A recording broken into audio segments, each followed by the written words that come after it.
Kamusta mga kabayabas? Nandito na naman tayo, Kabayabas Vlog. Isa ka rin ba sa tumatangkilik ng TMX at ng mga ibang pang China na mga motor? At madalas kang makaranas ng aberya? Gaya ng pagtirik, at starting, at kung minsan, ay nawawala ang redondo nito. Kung mga ito ay naranasan mo na sa iyong motor, ay malamang sa malamang na karburador na ang sira ng iyong motor. At sa video na ito, ay tuturo ko sa inyo kung paano ba ang tamang paraan ng paglilinis ng karburador ng ating mga motor. Pero kung bago ka pa lamang sa aking YouTube channel, ay pakipindot mo naman ang subscription button at i-hit mo na rin ang notification bell upang maging updated ka sa mga next video tutorial na ilalabas ko sa aking channel. Ngayon, simulan na natin to. Ang first step ay babaklasin natin ang tatlong tornilyo gamit ang Phillips screw. Pagkatapos ay buksan natin.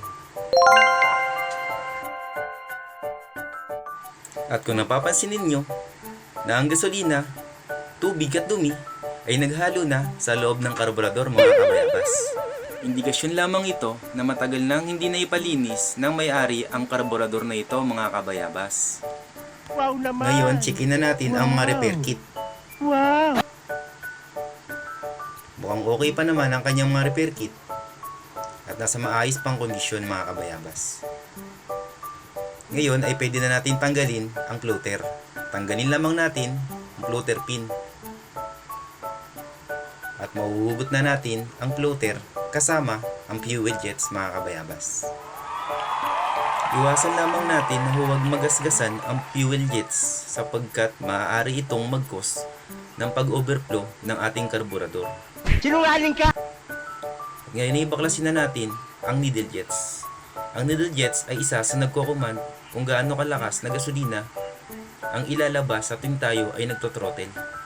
Kaya't hindi maaaring may bara ang gitnang bahagi ng ating needle jets mga kabayabas. At isunod naman natin na baklasin ay ang kanyang pilot jets gamit naman ang flat screw. Dahan-dahanin lang din natin ang pagkalas at silipin natin kung barado ang kanyang mga butas.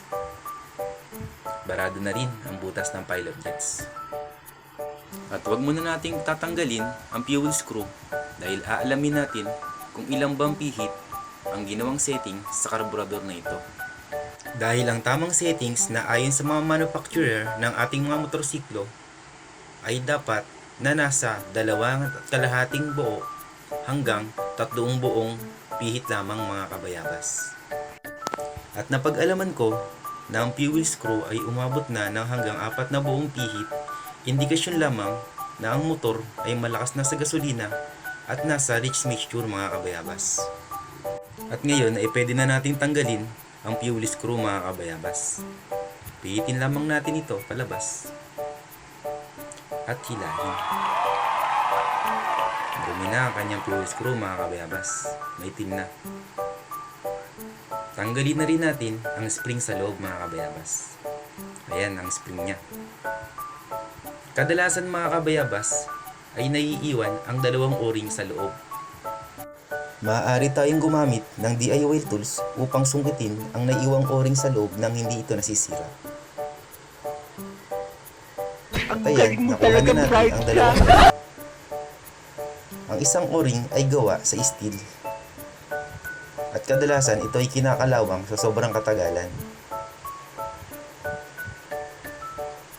Ang isa naman ay gawa sa rubber.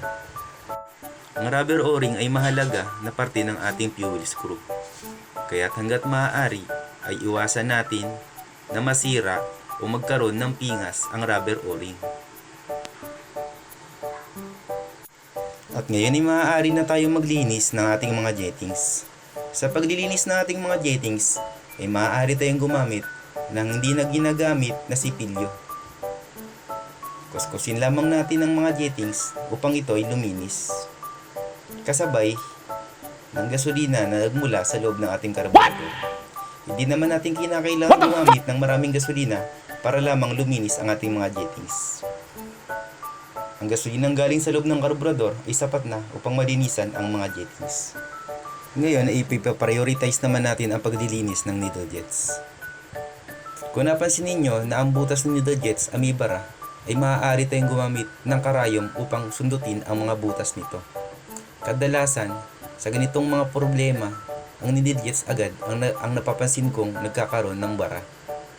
Sundutin lamang ng karayom Bola lang yan. upang mawala ang mga nakabara dito.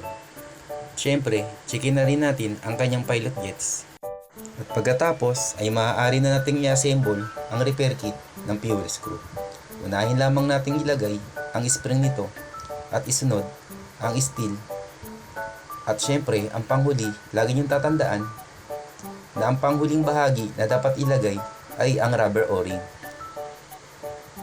At pagkatapos ngayon, linisan naman natin ang mga malaking bahagi ng karburador. Dagdag ko lang mga kabayabas na huwag nating bababari ng gasolina ang rubber gasket mga kabayabas, sapagkat ang rubber gasket ay maaaring masira o lumubo kung ito ay mabababad sa gasolina. At panigurado na kung magdi-DIY tayo sa paglilinis ng ating karburador mga kabayabas, ay siguradong wala tayong gagamiting malakas na air compressor. Sa ganitong mga senaryo ay maaari tayong gumamit ng mga pambomba ng hangin gamit lamang ang pito o ang pin na ginagamit sa bola. Ang galing mo talaga, bright ka. Butas ng mga karburador at bombahin. Hindi naman natin kailangan ng malakas na hangin para malinisan ang bawat butas ng karburador. At ayan, tapos na tayong maglinis ng karburador at handa na tayong mag-assemble muli. At unahin nating i-assemble ang fuel jets sa floater.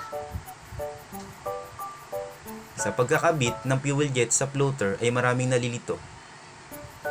Nakadalasan ay hindi bumabalik ang fuel jets sa tuwing ibinabalik nila ang floater. Sa ganong mga senaryo mga kabayabas ay mali ang kanilang pagsuot ng fuel jets sa floater. Ganito ang tamang pagkakabalik mga kabayabas. Maaari na rin nating ikabit ang needle jets at ang kanyang pilot jets mga kabayabas. Pihitin lamang natin ang dahan-dahan pabalik. Huwag natin biglain, baka masira naman. Siyempre, pagkatapos nating ibalik, higpitan natin gamit ang Phillips screw. Huwag naman sobrang higpit dahil hindi naman kailangang sobrang higpit ang pagkakabalik ng mga ito mga kabayabas. Para sa susunod na binaklas natin, madali natin mababaklas. Diba? Ayan, ready na.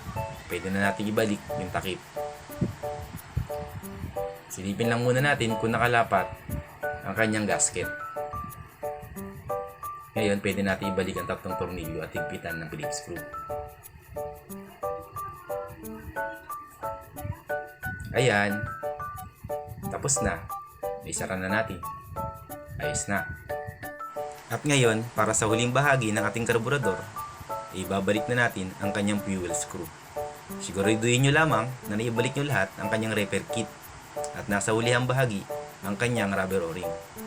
At yan, isosot na natin mga kabayabas. Pihitin lamang natin ang dahan-dahan at higpitan. Isagad natin ang sara mga kabayabas. Dahil isiset natin sa tamang fuel mixture ang karburador na ito mamaya mga kabayabas. Sinungaling ka. Ayan, mahigpit na. At ngayon, ay lagyan natin ng tanda upang kung saan tayo magsisimula ng pagpihit. Ayan, lagyan natin siyang tanda sa bandang yan. At ngayon ay pihitin natin. Ang kailangan na makuha nating pihit dito ay 3 buong pihit mga kabayabas.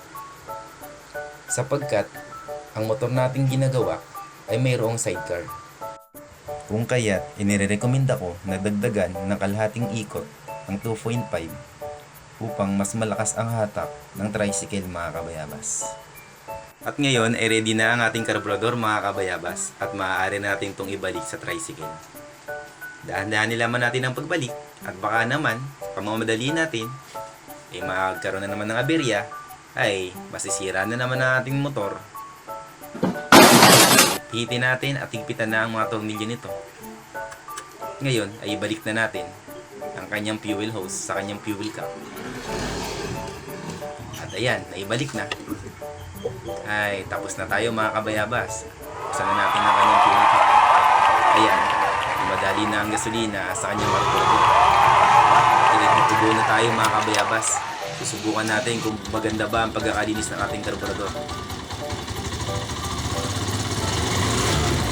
At ayan, working na mga kabayabas. Wala kayong Siguradong masayang-masaya convincing na naman power. ang malalabas ng motor na to mga kabayabas. Hindi na siya magtutulak at hindi na rin siya mangangamot ng kanyang ulo mga kabayabas. Sapagkat bumalik na uli sa dati ang kanyang motor. Hahaha. Salamat kay Kabayabas Vlog. Baliw. At ayan na nga mga kabayabas, isang motor na naman ang ating naoperahan at gumaling sa kanyang sakit. See you na lang sa mga susunod ko pang video tutorial mga kabayabas. Bye bye.